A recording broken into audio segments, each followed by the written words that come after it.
the proper steps to prove his healing would be a significant example of Jesus fulfilling the law.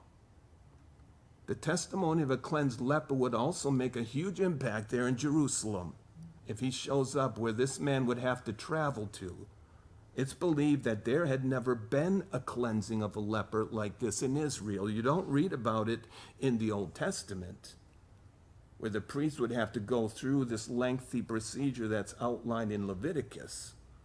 And since leprosy was incurable, there would have to have been a miracle performed where the priest required to go through all these steps. You see a non-Jew named Naaman. He's cured of leprosy in 2 Kings chapter 5 through a miracle done by Elijah.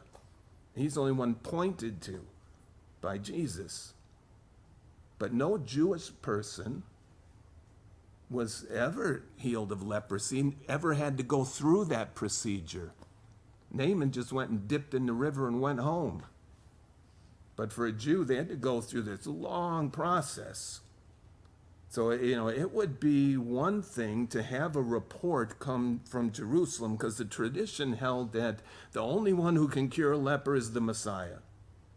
And so for them to hear a report from Galilee that a leper got cleansed up there, they could dispute that. Yeah, that's big, hearsay and everything. But to have a healed leper show up, have to go through all that is required under the law so as to be declared clean by the priest at the temple as a testimony to them, especially, that would be highly significant.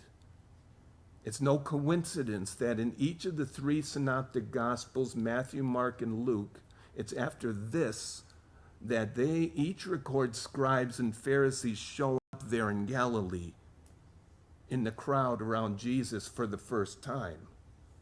A cleansed leper would be a calling card from the Messiah to the religious leaders.